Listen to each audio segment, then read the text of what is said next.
Welcome to the Chatting Chakras podcast, where we get our inspiration from chakras, yoga, art, and sacred space of friends. Here's your hosts ready to rock the rainbow with you, Christina Alexa, Lonnie Voivod, and Kate Lemay.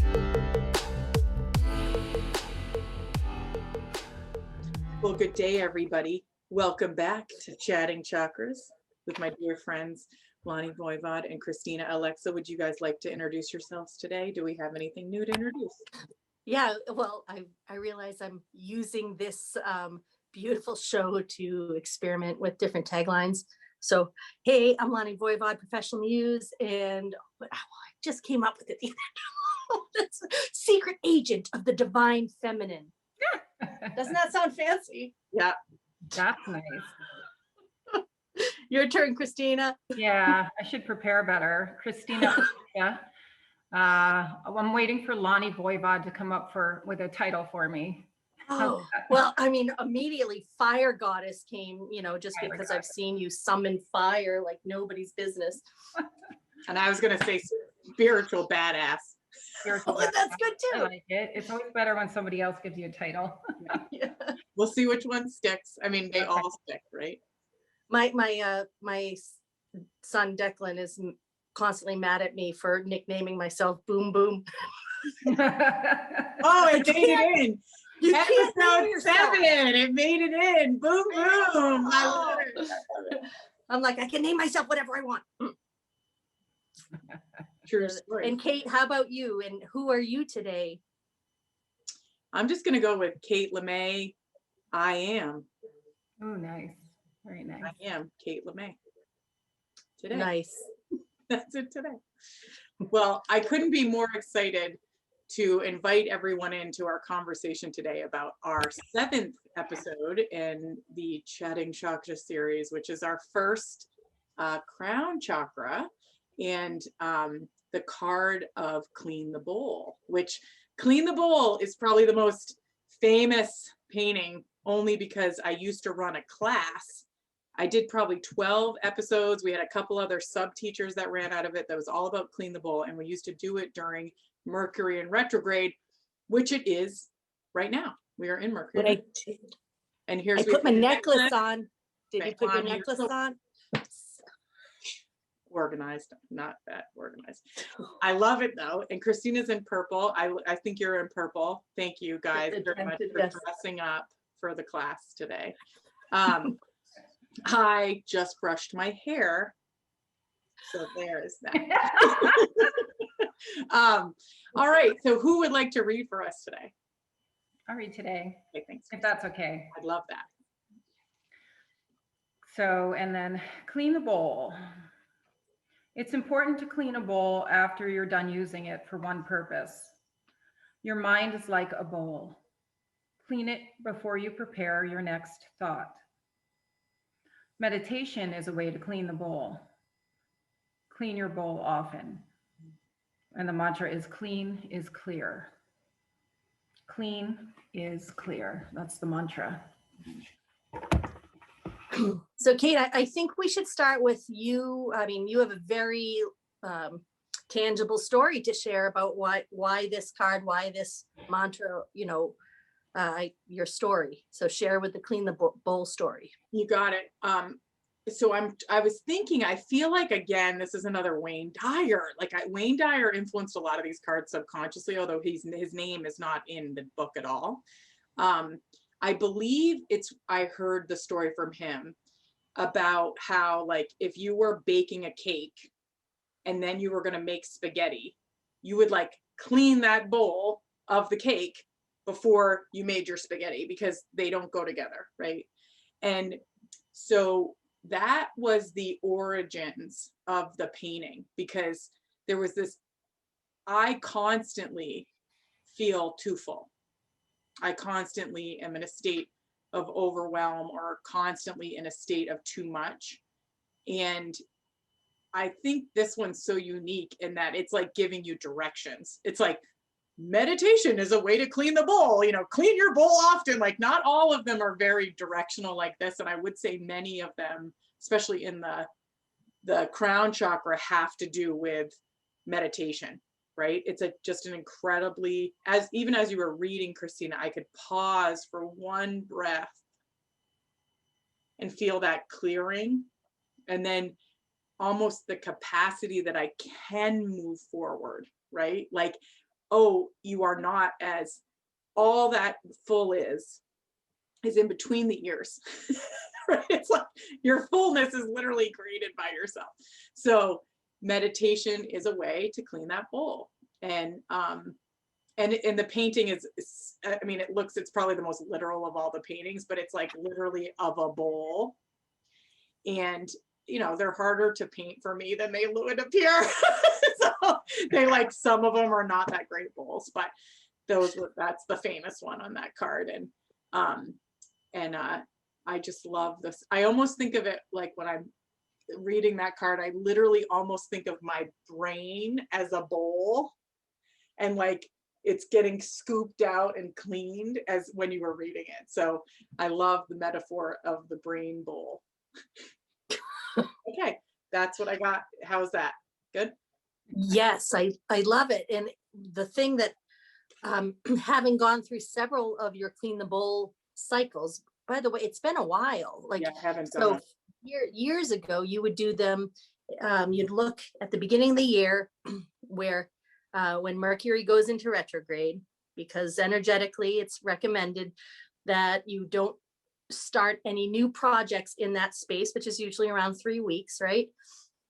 And the recommendation is, like, 3 times a year, this usually happens, that you do the pause button in life, reflect, and literally clean out what no longer serves you and what you don't want to bring forward to the next energetic pounce of activity and productivity. So when you would bring us through, and our group would expand, and they would live for this, they'd be like, thank God, Kate, you're showing up for Clean the Bowl, to lead us on a daily basis in little questions, little invitations to, if you want to clean your desk, pick up one piece of paper and start with something, you know, if you have a closet to clean out. And the kind of success stories that would come out of this during each session, each cycle of this Clean the Bowl session, were extraordinary, because they ranged from, you know,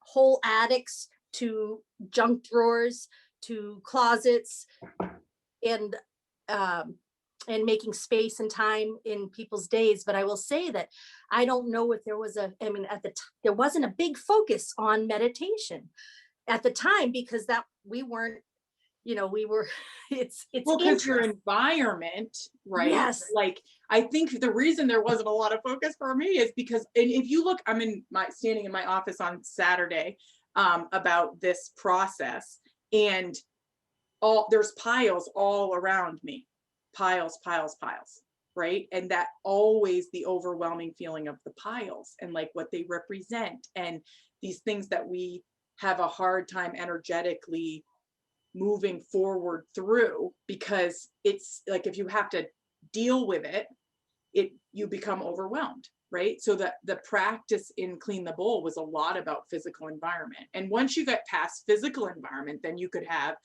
your, you know, maybe your home and where you live, and like you could deal with that kind of environment, or you would go to the levels of like what's occupying the brain, which is really, I think, where a lot meditation helps me get clear on which pile I'm going to touch, right? Yes.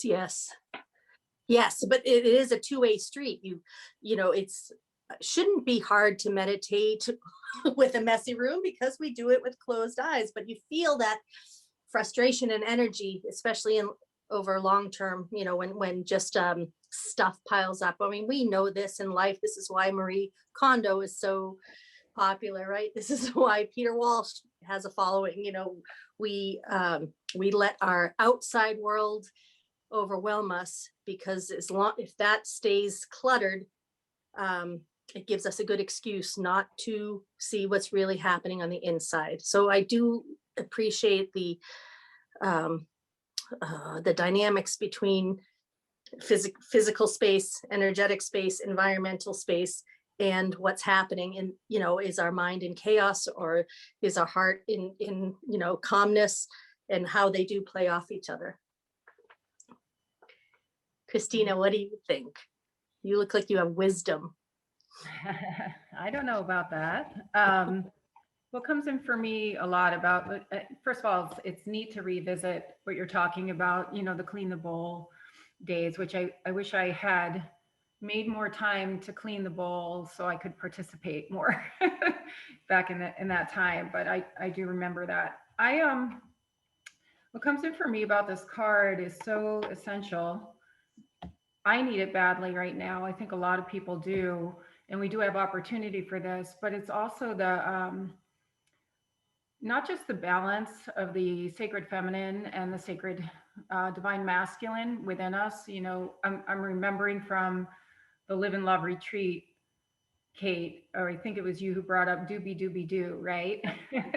From a Midwest Swami, I don't want to steal that, but yeah.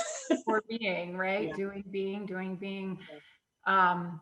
In order for us to move forward in any endeavor with clarity, we have to make space for receptivity. It's very simple. It's everything we're talking about. It's just space.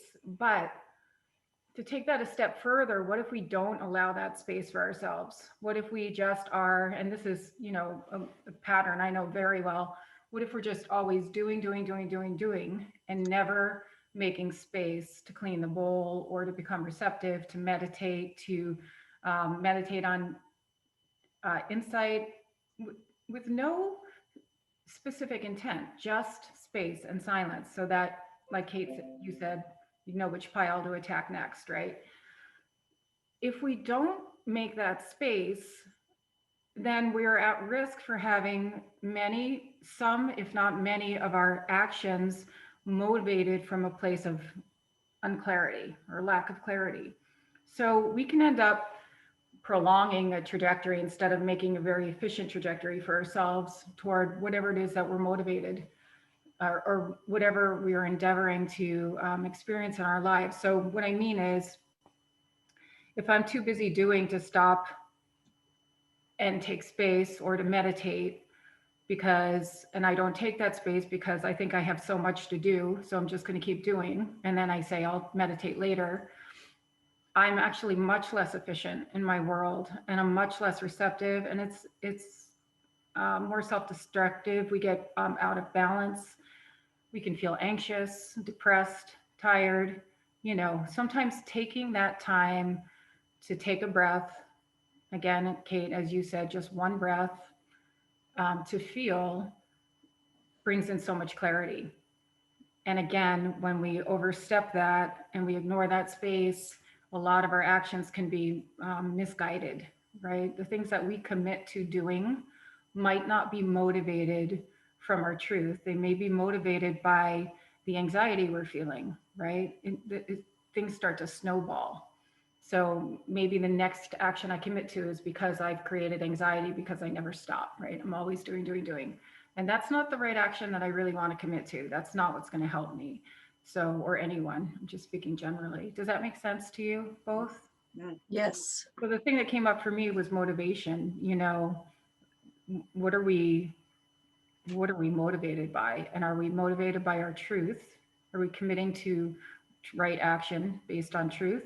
Or are we committing to action based on busyness, or the byproduct of being busy, the emotional byproduct of busyness? That's something, the emotional byproduct of busyness. That's I mean, I would say that's an epidemic in our world. Would you?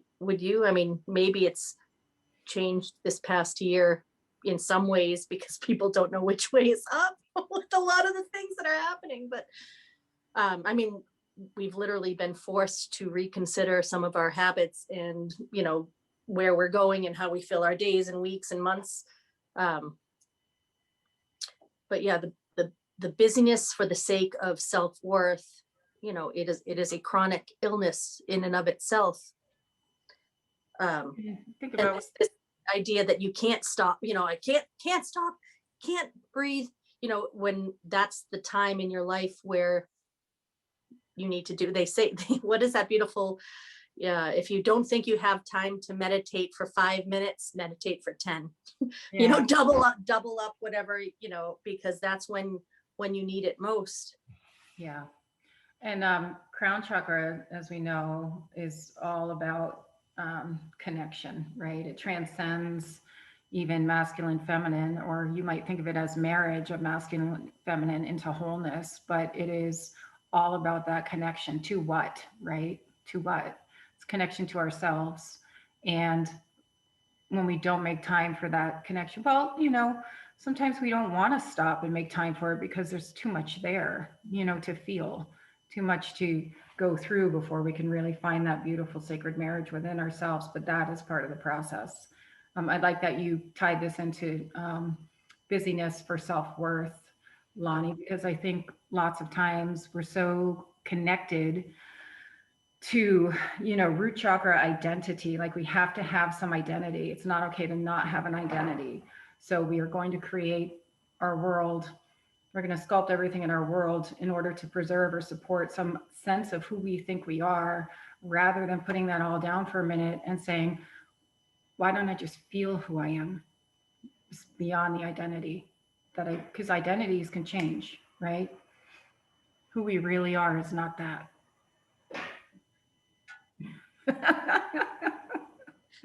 Sorry, I'm smiling. I'm laughing in your faces right now.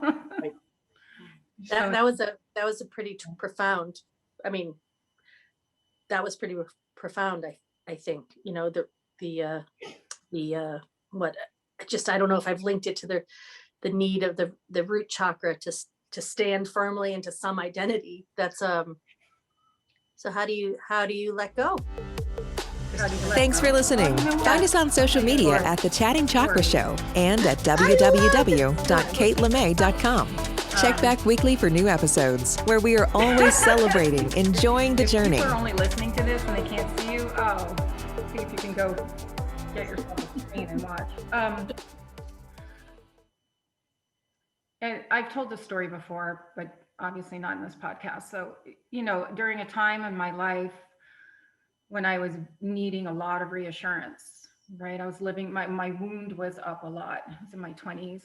And I had a teacher say, the only way for you to feel why you need self or validation from outside of you, the only way to heal insecurity, because I had a lot of insecurity, is to starve it. You know, every time you feel the need to pull on someone unconsciously, because I didn't know I was doing it. And this is how our wound acts, right? When it's still in the shadow, part of it that we can't feel, all we have to do is start to look at what our patterns are and how we are suffering.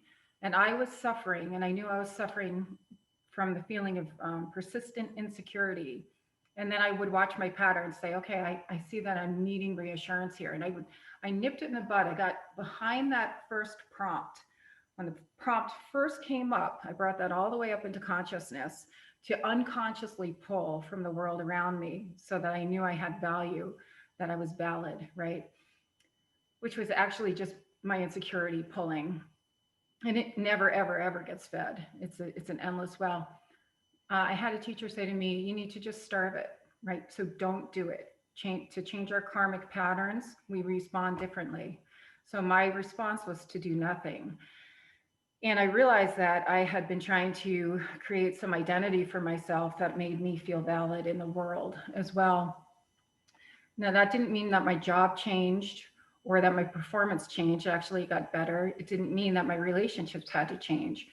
But as we know, the relationship with self changes from the inside out very deeply. So I starved that place, and I became really, really, really, really good at being invisible. And I did tapas with invisibility. So so much so that I didn't want to be, I wanted to stay invisible. It was a relief. But it was an austere place inside, and it dissolved. Of course, when we take the time to not feed the patterns, we don't have to know where these patterns originate or where our wounds originate from even. All we have to do is identify how we're suffering, right?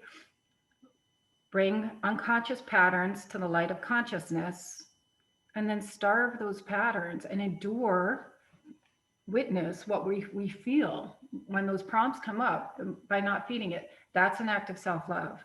And then everything gets revealed. So where my wound came from got revealed, right? That need in me for validation got revealed. And the gems of power that we find at the bottom of that process, or deep within that process, I should say, in the well of us, are gems that can never be stolen or taken away from us ever again. So I don't suffer that anymore. Once in a while, sure, insecurity comes up, but it got burned up in the fire, right, of tapas. So whatever our identity is, it doesn't mean we have to, accomplishments are amazing. Go out, be the best people we could be, do a great job, follow that career. All of that is beautiful and divine. It's just how addicted to or attached are we to our idea of that identity being the sum total of who we are, rather than just a beautiful piece of something that we've created, right? So we are not that, like Kate, you said, I am. I just am, right? How beautiful is that, and how appropriate is that for Clean the Bowl? Does that make sense? Yeah, I have like 8 million questions. I always think, yeah. Well, I feel like, we've heard this, Lonnie and I have been privileged enough to be in many of your teachings and classes, courses, blah, blah, blah.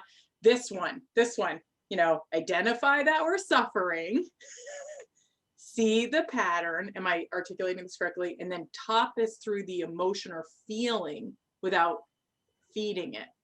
Right. So I am currently in a pattern right now. Mm-hmm. And the suffering is so real, and I don't know how to identify the suffering other than it feels overwhelming, right? And then if I see the pattern, man, this is a pattern. I have this pattern. This pattern is a pattern. It's incredible. So I do deeply understand to starve the feeding of the pattern. I understand this, like as you're saying it, but I think it is really, that is the biggest opportunity, right? So the difference between plowing into it and trying to relieve the immediate suffering would be that I recognize the pattern and then I give space to the pattern. This is where Clean the Bowl comes in. It's like, and I did nothing this weekend. I pretty much did nothing, but it's hard to do nothing.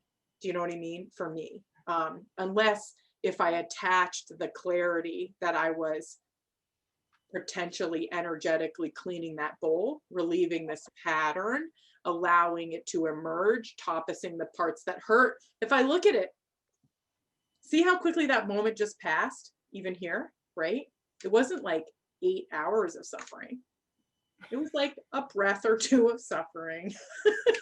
I think we're so motivated by pain is motivating, suffering is motivating. We want to get rid of it, but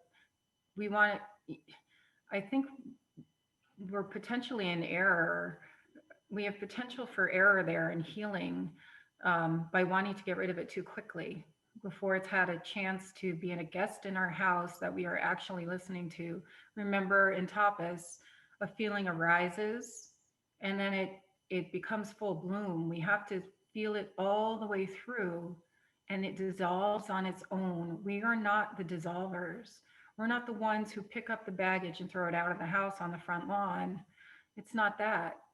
It's more like a flower that blooms fully and then it dissolves or die, whatever metaphor you can put in there. But that is so important. And it's such a key, I think, it's such a key. If we are feeling disconnected and separated in the crown chakra and isolated, that's the imbalance in crown: isolation, separation, disconnection. you know, a dark night of the soul feeling, even if it's really bad, loss of faith.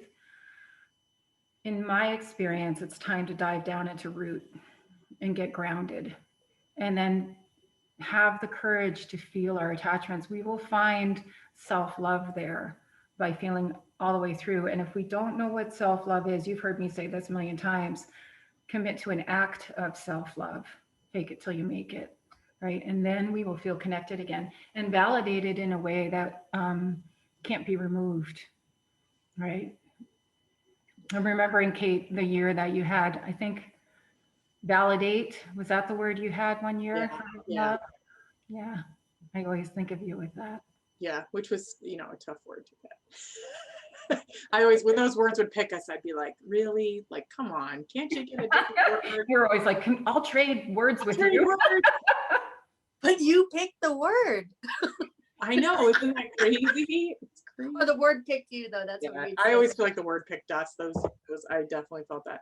Well, thank you. I think that it's really beautiful to have these conversations, especially now that this one is recorded, to come back to, right? And what would you say when you say, Christina, like acts of root, going back to our root? And I'd ask Lonnie and Christina, like, what are some of those practices for you? You Do you mean acts of root or acts of self-love, or Root, like when Christina was saying, when we feel super disconnected in the crown, right? This sort of hopelessness, dark night of the soul, blah, blah, blah, that feels like we're disconnected. And that one of the practices we can do is to nurture our root practices. What does that look like for the two of you? Do you have Yeah. I mean, so the obvious places to start maybe are the bottoms of the feet. So any kind of, like, take your shoes off. If it's not too cold, find some earth to get your feet on the earth, and just, you know, move your feet on the ground. Start squeezing. Maybe give yourself a foot massage, like lotion on the feet. Work your way up with you know, use your hands, which is an extension of the heart chakra, to massage through the legs, through the big muscles. Get into chair pose, hold some, like, stomp, like, get some actual, like, activate physical energy into the legs, into the muscles, get the blood flow going. I mean, you use the your spin bike, Kate, you know, so like anything you can get like physical blood pumping through the legs and sensation in the muscles. I like to use some fists and just pound through the legs. Like, I mean, I think root to me is there's a physicality that is invited into root that is maybe a little different than the other chakras. I'll start there, Christina, and you go now. That's exactly where I was going with it, and we can do all levels on every chakra, meaning physical, emotional, mental, spiritual, right? But root is very physical. But if we think of everything else, root is about, like, security. We mentioned identity. You know, figure out what is plaguing you in root. So if there's piles of unopened mail and we're in avoidance of it and we're feeling disconnected and lethargic, yeah, get up and move and be physical, cultivate some fire, right? If you can't be physical, that's one of the things. I had surgery almost 5 weeks ago now, and I have been forced to not move as much as I am used to. So that's been, like Kate, you said, it's hard to stop, right? It's hard to not move. So I've been finding different ways to energize root. And it's been challenging because I like to move my energy, keep it flowing.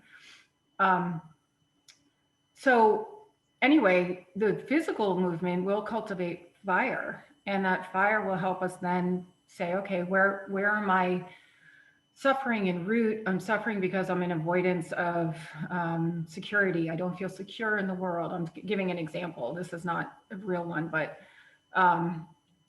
if you don't feel secure in the world, then you cultivate some fire and then you face that, right? And sit down, maybe meditate, clean the bowl and go, okay, I need to hear how to move forward so I feel more secure in my life at this time. Well, open the mail, right? Take charge, throw away the things that you don't need and take care of the things that you do need, etc. There's so many examples, but if we look at what root chakra is about, and then we identify, I feel like a mechanic. The older I am and the more I practice these things to the best of my ability, and there's small victories and there's lots of failures, and the failures are very informative, right? Failures are okay. But the older I am, the less, I don't know how to say it, except that I feel more and more like a mechanic. I feel like an engineer of my own reality, you know? Well, it's almost like you trust that part of it, right? I think that the thing lately is like, and I said this to Lonnie this morning, like I feel the same way. I feel like a mechanic, and I'm absolutely aware that when these moments arise, there are gems underneath this stuff. Yeah. But I think what you said, Reese, just a minute ago about how don't rush the process, right? Like what's so beautiful is we're about to go into, or the weekend of YTT this weekend, where I am going to have time to be here strictly in an energetic way for my physical, like all my stuff. I'll have time with this stuff in a very divine way in community, you know. And I think that there's almost a part of me that if I do kind of believe that like we're playing in lots of different realms, time wise, physical wise, energetic, and it's almost like my energy that's far away from here today it knows where we're going, right? So it's like getting ready for that time. Like it understands that the do-be-do cycle, and we're about to go into some the you know, it's like school for energy, if that makes sense, YTT. Mm-hmm. And that I think what used to shake me to my core, where I would be kicking and screaming through these times, I would say now at least I'm like, okay, but it's uncomfortable. Like it's just like there's moments when I'm just like, can I get some air, you know? But I think that willingness to be the mechanic and to feel like you know, we've brought up this, get to feel toward the clarity, where you brought up one thing around busyness for self-worth, and this other thing we brought up around feeling secure, the need to feel secure, right? But there's like 8 million. We don't know. Yeah. And our willingness to like slow down enough, clean that bowl to feel the clarity. So like I brought this up on a few of the shows because I just love the phrase, but the efficient, intuitive, operational focus. So it's like, can I identify what it is in a way that I have that clarity toward the thing that I'm looking to clean? Because, you know, in honor of this chat right now, we are talking about actions of cleaning the bowl that allow space for our greatest gifts to be more present in our lives, right? If we are said gift, for that to emanate into the world. And so the essence of this painting is that if your bowl is full, you need to empty it so that it's that kind of more exchange around your gifts being bigger and larger in the world. So as we, you know, do the creating on purpose model, where you receive the nudge from the universe, you get clear, you vocalize it, you grab the people, it gets an action, it gets really fun, and then it's birthed in the world. That process, when the bowl is too full, like it's just harder to pull that thing through. And sometimes that process is that you're going to go to the store to get a file folder you really need, or it's that you're leaving your home and you're moving to Italy, you know, or I'm going to take a nap, right? Yeah. Yeah, at the beginning of chapter 7, Violet, in the book, I revisited the quote right at the beginning that applies. The magic is in the connection. It's a dance between your meat suit and eternity. Bust a move. So, I mean, at the end of the day, clean the bowl is responding and respecting this idea that, we are in these meat suits. Here is an access point, energetic access point to all the things we need, to all time and space. I mean, in deep meditation, maybe we see this, maybe we feel this, maybe we touch it if we're lucky enough. So when you're talking about, cleaning the bowl, you are talking about acknowledging in a very practical way a reverence between you and your connection to all that is, to the divine.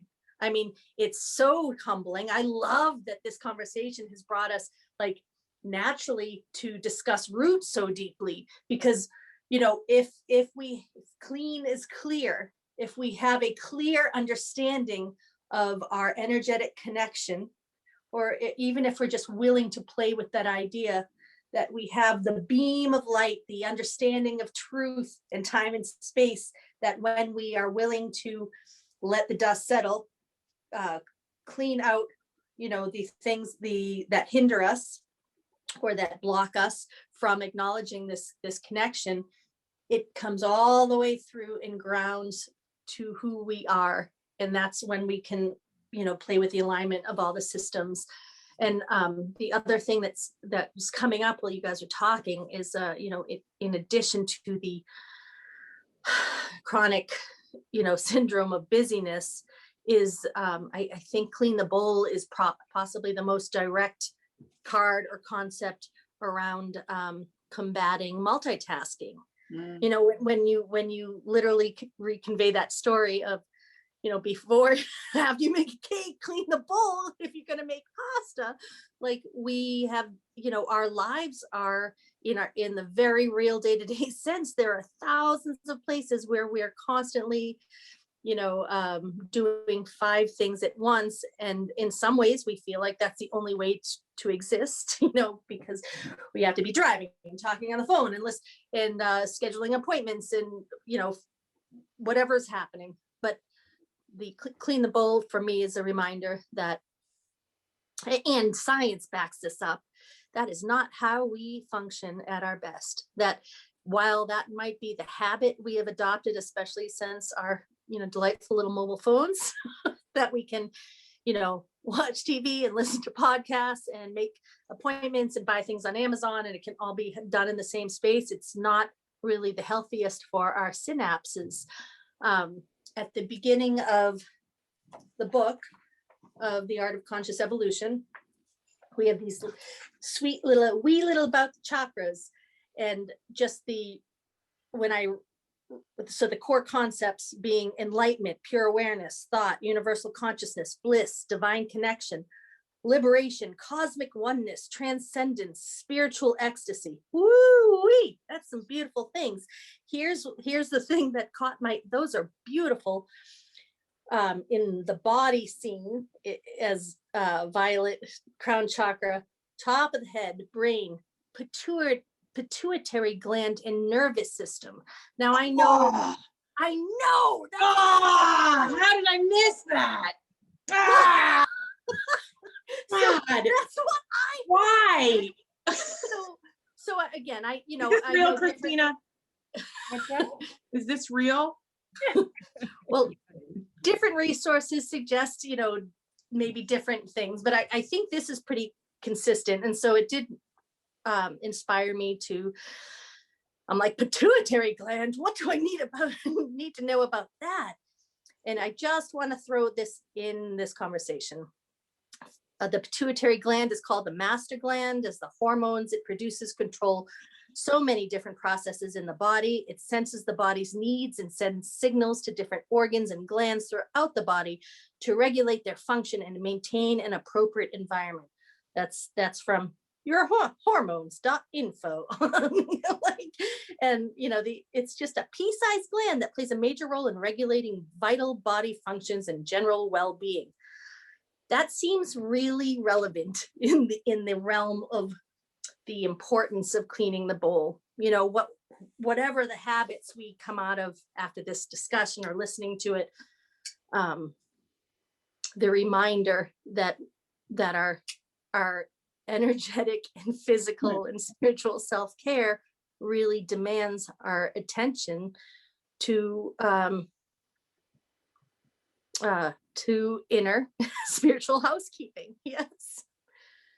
And not making pasta with the same damn bowl as we make our cakes before cleaning. Yeah, it's interesting. This is interesting because the words I have literally been using, Christina, are like, I'm afraid my nerves are going to give out. Oh, interesting. And I love this idea that I can look into nurturing the pituitary gland and practices around self-care of the nervous system. I think that's what I just got, like a huge like donk on the head. I think, I'm aware that it's an energetic game, right? And that I, as the artist of conscious evolution, quote unquote, I'm in charge of this part, right? And I think as I expand, especially in my work, both at the same time in this way, with the work we're doing together, the kit, blah blah blah, and also my work in the why. Like, it's funny, what's been landing on me very clearly is that I really passionately care about strategic vision. And it in moments it feels like a huge responsibility, and others it feels like I've been waiting my whole life for this moment, right? And so when the weight feels like the nervous system is about to give out,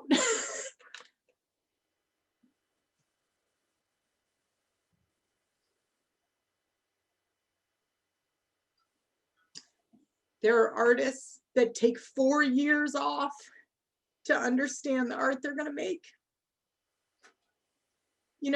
Like, they take 4 years off to make their art.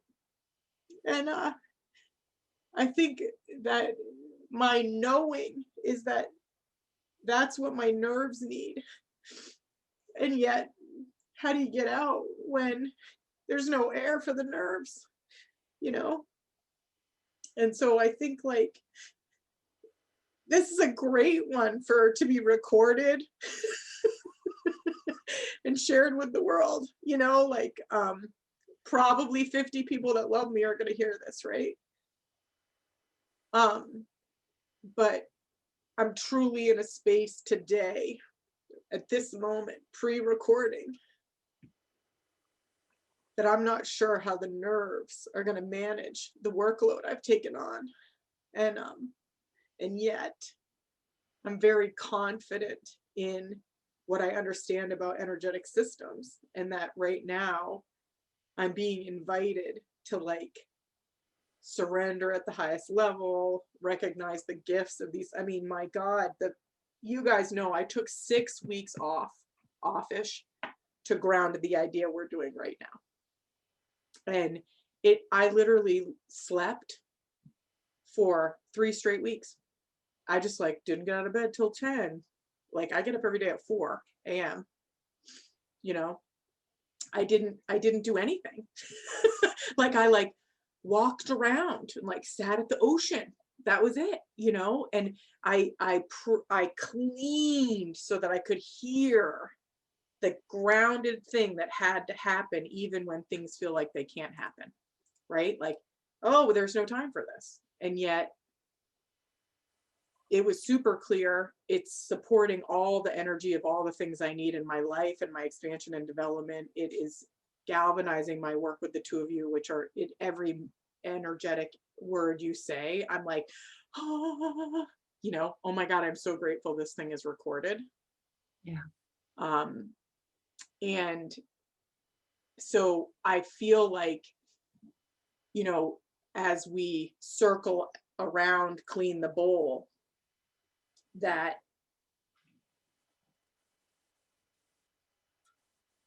it's exactly divinely, perfectly timed today to be hearing this message. And for the people that are listening, whatever's, we say this at many of the ends, whatever's resonating with you at this moment, like that's the thing you get to hear today. I don't know what it is. Like if you needed to hear me cry, great. But it is annoying that for myself, I'm like, why do I have to be the human that out front is always leaking? But like, I guess this is just I said yes to. Hey, your words. You're the reason that someday maybe I'll write the stinking book, but when our heart opens, our face leaks. That's it. So thank you for opening your heart. It's so wrong. Christina, yesterday I cried in a meeting, publicly cried, meeting of like 35 people. Just like, thank God my camera was off. Like the other couple weeks ago, like bawling in front of 50 people in meetings. And I'm like, oh man, like this is the one that corporately everybody tell you is corporate suicide.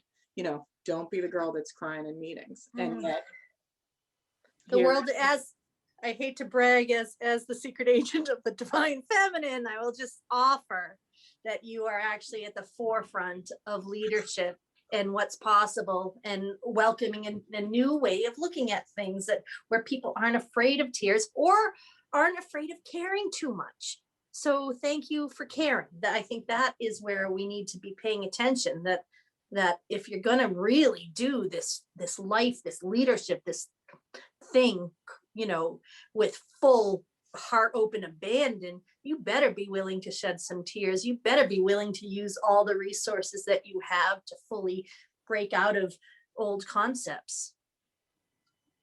I want to echo that and just say that's how I view you, Kate. Not that I know that you're not looking for this, not looking for accolade or anything right now, but how I view you is as someone unafraid, or if you are afraid, courageous enough to redefine a leadership role, particularly for women, but not just women, also for men. And I know that there are men out there who are also doing the same thing. But how else, if you are passionate about strategic vision, how else could you possibly keep that channeled and fresh? And you could not do it in any other way than by living your truth every moment. And that means not suppressing.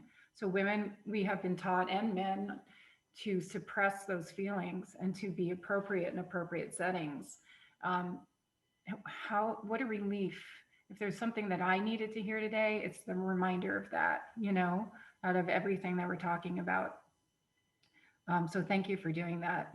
That's a big job. I wrote just a couple really quick small notes when Lonnie was talking and when you were talking, Kate, that I think we are so quick and so patterned to blame and shame ourselves, and we all know this, and to feel bad, like I'm not perfect at this, or, oh, I'm doing all the time and I'm busy all the time. I'm guilty of that. That's an expression, right? Oh, I'm guilty of that. That means I blaming and shaming myself for living out patterns that our entire culture is structured to help us instill within ourselves. So when we discover these patterns and we bring them to the light of consciousness, it's not to quit the pattern immediately. It's to walk with it for a while. It's not to be black and white and think it all has to dissolve like that. It's to get curious. I think you used that word a lot last week, Kate. Yeah. To get curious about the pattern, to feel it all the way through so that everything stays open. Cleaning the bowl is about being open. And it is very, very simple. To me, it is so much more simple than we make it. What if the recipe for calming nerves and for nourishing the pituitary gland was to simply take more meditation breaks during the day for 30 seconds at a time, or 1 minute. 1 minute an hour, every hour for 1 minute, I'm going to stop and not have any thought. And I'm just going to breathe and observe and witness. And that takes some trust and faith. We are so much greater than we know ourselves to be. And we are so busy doing sometimes that the big ideas don't have any room to come in. What if the biggest part of our life hasn't happened yet? What if the greatest gift that we have to give is still trying to be birthed? Who knows? How could we possibly know unless we become quiet for a moment and receive? So Kate, you're 6 weeks. Awesome that you birthed this. Oh my God, what if it didn't take 6 weeks next time? What if it was 3 minutes a day? What if it, for all of us, I'm serious, what if we just don't build in that time? What if we build in that time? That's going to be part of our YTT, by the way. Like the clap. And Christina, also you were also invited / forced to have space to clean the bowl in a way you never had with your Threw the bowl out.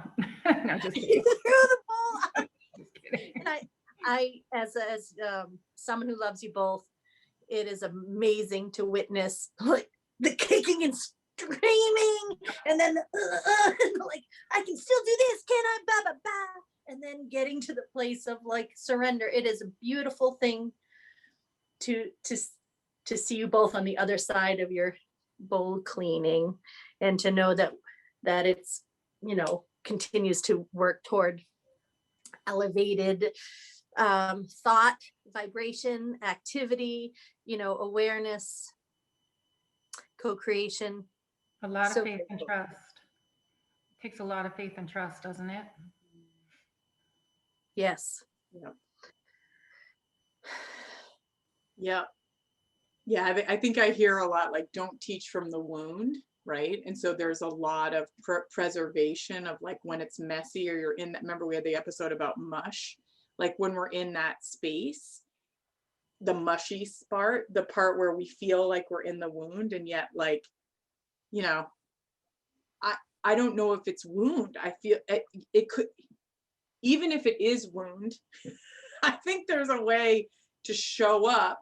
Like what's great is when these things are on the calendar, I don't get to be like, I'm not really feeling like I can do this today, because my commitment is that even with the way it is today, it's what needs to be, and that it's enough. Yeah. And that with all of us, when we show up to lead others, ourselves, and we commit to being creators in this world, there are going to be times when we're blindly moving because we have never been where we are, and it feels alone, and what I do feel very comfortable and grateful for is that I have a lot of tools. I have a lot of friends. I have a huge community,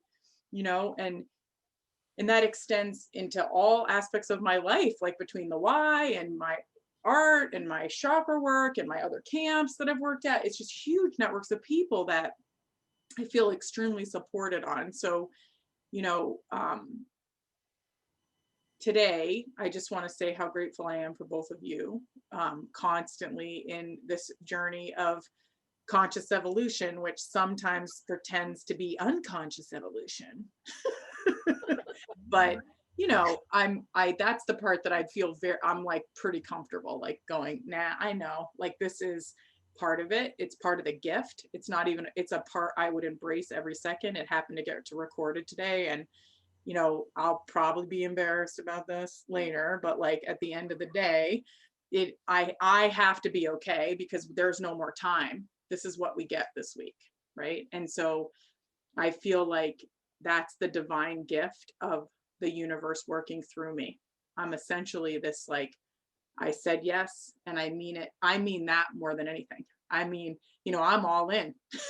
Like, we know. There's like, I'm all in. And so anyways, I deeply appreciate both of you for showing up for this time and for all the people that are listening. And do we think we hit it? Do we think we got clean the bowl? I think that's good, Kate. I love that we've made it through a channel. That's it, right? Beautiful. The Liberation Beautiful. Channel. The Christine. Liberation Channel. Yes. So we'll be returning. What's that? Oh, sorry. I just wanted to say about vulnerability. I didn't mean to cut you off, Lonnie. I just wanted to say that this is important for all of us, or anyone who's listening. We tend to, I love that you just articulated that, Kate. We tend to look back later and get embarrassed about our vulnerability. Why is that? Who knows? The way I solve that for myself, and for in a very real practical way, so that I don't have to suffer that, is to leave the vulnerability in the container in which it arrived, because that was the safe container for the vulnerability to be present. And everybody needs to be exposed to each other's vulnerability, so we remember how to be vulnerable and open. And so I think it's such a gift. Oh my God, such a gift to be around vulnerability. So thank you. That's all I wanted to say. Leave it in the container. Don't look back. But if the container gets published, Yes. Well, the other thing, so in not quite as eloquent, we're just worm food. Yes. does that mean we're poop? Because worms eat poop. Okay. We're decomposing stuff. We're just, I mean, we're here for a tiny little blip. So thank you for showing your vulnerability. It was just a moment in time. I love that you also demonstrated that it wasn't 8 hours, 8 weeks, 8 years. It was 2 breaths. Like, oh my God. Woo. Yes. Like, what a beautiful lesson on, I mean, we could have written that in if we had planned for it. So thanks. And, you know, people talk big game about being your authentic self and sharing your authentic self, but the struggle is real, folks, for most of us, right? Like our authentic self. Yeah, you gotta chip away at quite a few layers to get to that place of genuine humanity within us. And I would hope that full range of motion, of emotion, is deeper and deeper along the path as we move forward. I love it. Namaste, ladies. Namaste. See you at wholeness. See you at wholeness. All right. Oh, when we go into the manifestation, Go back down. So this current of liberation, we just finished one round. We are on the up frequency up and expansion. We're going to move over and head back down to manifestation on our next current. But I love you both very much. Thank you, everyone, for listening to Chatting Chakras. Doo-doo-doo.